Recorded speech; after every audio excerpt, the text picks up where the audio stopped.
Hello and welcome back to the Buckeye State Blitz. I keep telling myself that I'm not going to do the Bengals for the entire episode, and I'm not, but I still got to talk about them. Just when I think that I can predict how things are going to go, something completely throws that off the rail. Now, first off, John Ross requesting a trade. Don't care. He was a bad pick. He was never a good fit for this team. He should want out. Bengals clearly don't want him. He's been inactive all but one or two games. Yeah, he should want out. Bengals should want to get rid of him. But the game itself, I couldn't believe it. I thought Derrick Henry was going to rush for 150 yards on the defense. They actually held it. It wasn't perfect. There were moments where you thought, is Tennessee going to come back? They hampered down just enough. There were moments, where they start to get some of these bigger plays going, get some momentum, and they get just enough plays to squeak by. A double-digit win against Tennessee. Impressive. Most impressive thing was that offensive line. I've been railing against Jim Turner for a while. Whatever he did, phenomenal. Keem Adeniji looked good. Quinn Spain looked good. Billy Price looked good. They all looked good. 0 sacks. I thought Jadeveon Clowney was going to get 5 sacks today, honestly. Now, yes, there were moments where Burrow was pressured, had to move out of the pocket. There were a few of them for sure. But for all that combined, 4 starters out, no sacks, that's amazing. Absolutely amazing. People were saying Keem Adeniji had potential to be a starter. You can see where that came from now. Billy Price, a nice bounce back game. Quentin Spain needs to be plugged in as a starter immediately. Either guard spot, don't care.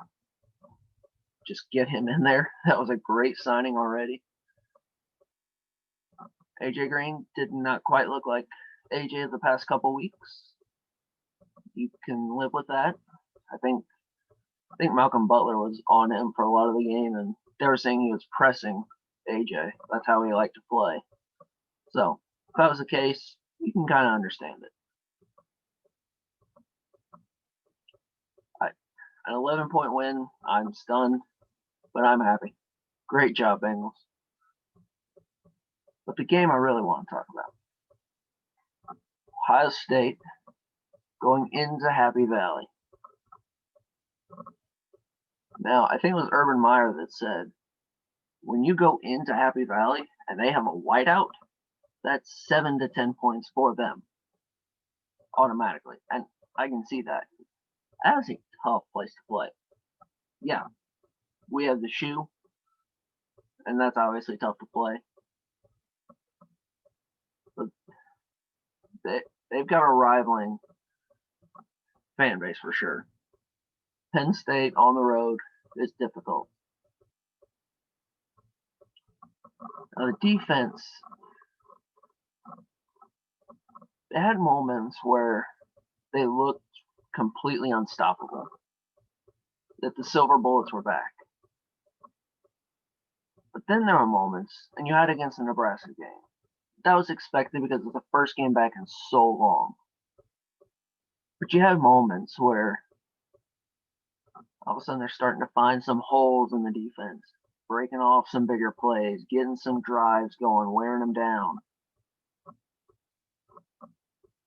Penn State scored more than what I thought they would, based on how the first few drives went.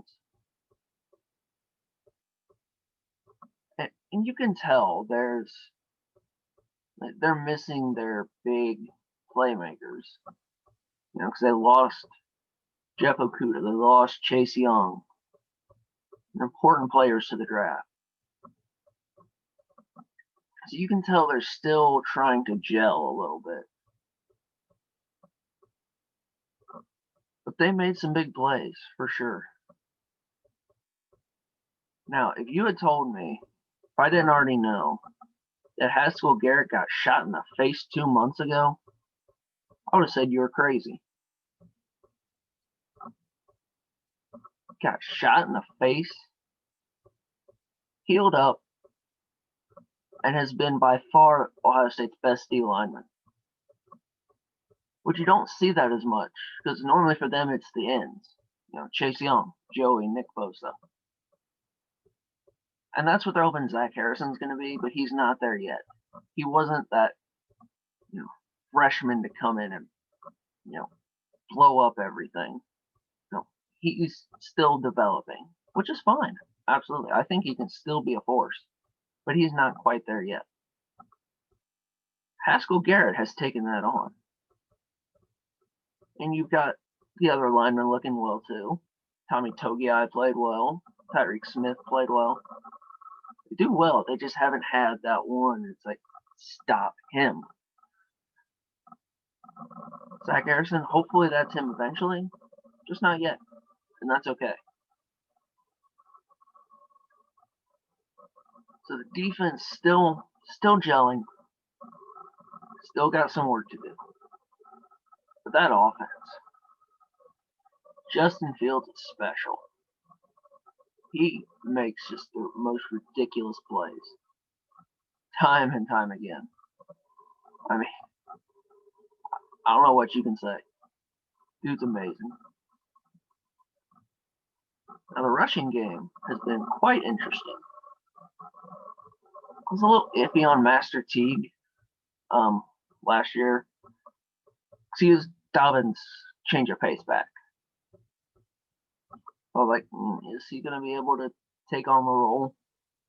He's doing well. Reminds me a lot of Carlos Hyde. He's got that straight line speed. Like, he can break a couple tackles and then get going. He looked really good against Penn State.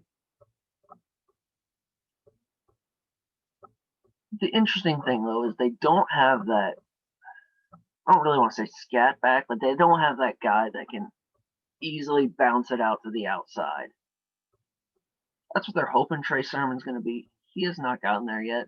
He really has not looked great so far. Honestly, Justin Fields is running the ball the way they probably want Trey Sermon to run the ball. Justin Fields is getting through. Trey Sermon, not so much. Which is weird because Ohio State's almost always had that. DeMario McCall has been there for, I think this is his senior year. It's clear he's fallen out of favor. He hasn't earned the time yet. He'd be perfect for that if he was good and playing well.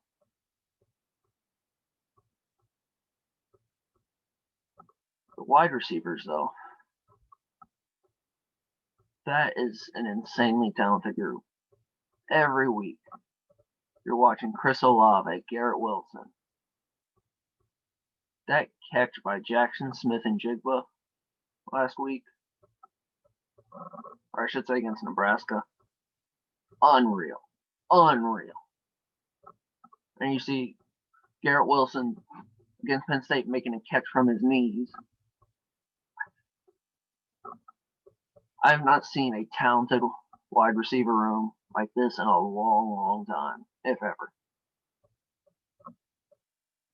We don't have to worry about the wide receivers at Ohio State, that's for sure. Now, you noticed it a couple years ago. Chris Olave, he came into his own against Michigan, and then the following year took off. We kind of saw that with Garrett Wilson, too. He was brought in a little bit, but wasn't used heavily. Then against Michigan, took off, and they are going to him a lot.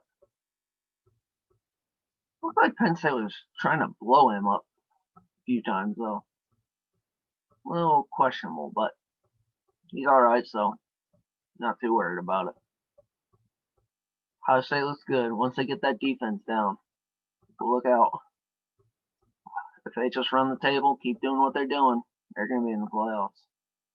All right, that's it for me. I'll see you next time.